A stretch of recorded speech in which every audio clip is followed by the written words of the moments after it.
O sol estava se pondo em Monte Vale, uma pequena cidade no interior, cercada por florestas densas e colinas silenciosas. Era uma tarde comum, ou assim parecia à primeira vista.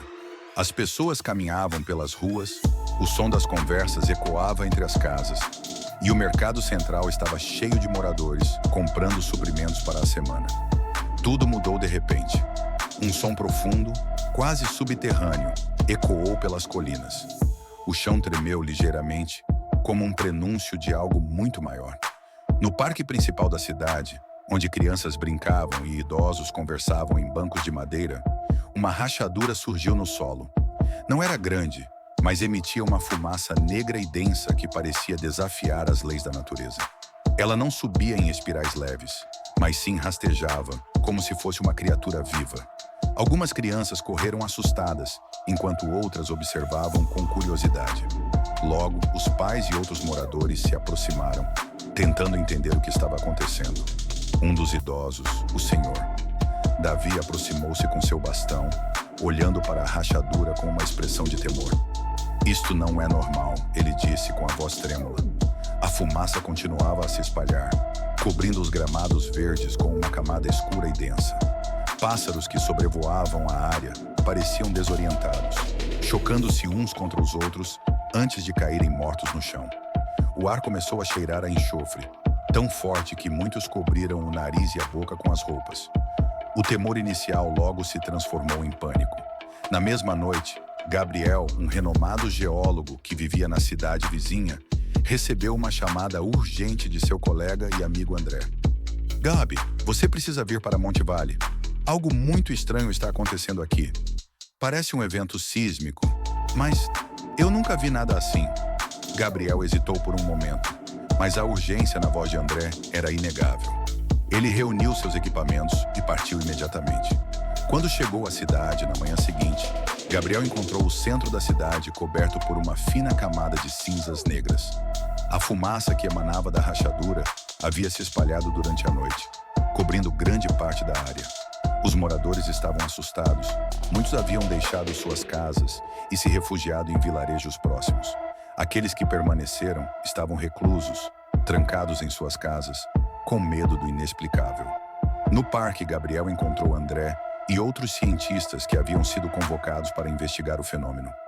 "Isso é surreal", disse André, entregando a Gabriel um conjunto de fotos tiradas na noite anterior. "Nós medimos a temperatura da fumaça. Ela está absurdamente quente, mas não é radiação ou algo natural. É como se o próprio chão estivesse exalando algo que não pertence a este mundo." Gabriel se ajoelhou ao lado da rachadura. O calor era palpável, mas havia algo mais. Uma sensação de peso, como se a atmosfera ao redor estivesse carregada de eletricidade. Ele olhou para André. "Você ouviu algo? Algum som vindo daqui?" André hesitou. "Alguns moradores disseram ter ouvido algo, como sussurros, mas nós não conseguimos gravar nada. Pode ser apenas sugestão." Enquanto Gabriel analisava o terreno, algo chamou sua atenção. Um objeto parcialmente enterrado ao lado da rachadura. Ele puxou com cuidado, revelando uma antiga Bíblia coberta de fuligem. O livro estava aberto em uma página específica, Apocalipse 9. As palavras pareciam quase brilhantes sob a luz fraca do dia. Gabriel franziu a testa ao ler as primeiras linhas sobre uma estrela caída do céu e o abismo sendo aberto. Um calafrio percorreu sua espinha. De repente, um vento forte soprou pela área, virando as páginas da Bíblia de maneira violenta. Gabriel sentiu o coração acelerar. André deu um passo para trás, claramente desconfortável. "Isso é estranho demais", disse ele. Gabriel tentou segurar o livro, mas o vento parecia tão forte que arrancou a Bíblia de suas mãos. Ela caiu na rachadura e desapareceu na fumaça. Naquele momento, um som gutural, profundo e inumano ecoou da rachadura. Todos os presentes ficaram paralisados. Gabriel sentiu a sensação de estar sendo observado. Ele olhou ao redor, mas não viu nada.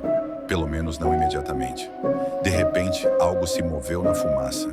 Era uma silhueta humanoide, alta e magra, com olhos brilhantes e inumanos. Gabriel tentou se mover, mas estava paralisado pelo medo. André gritou e a figura desapareceu tão rapidamente quanto havia surgido. Gabriel desmaiou.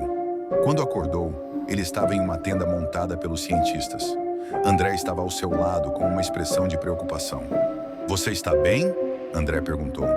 Gabriel assentiu lentamente, mas sentia o corpo pesado e a mente confusa. "O que aconteceu?" ele perguntou. André balançou a cabeça. "Você desmaiou. Depois daquela coisa, nós não sabemos o que era, mas você estava segurando isso."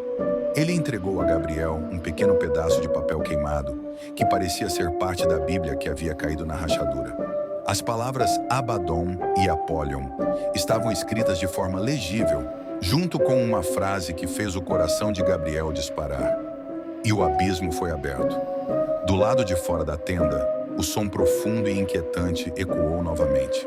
Era como se algo estivesse se movendo nas profundezas do solo, aproximando-se cada vez mais.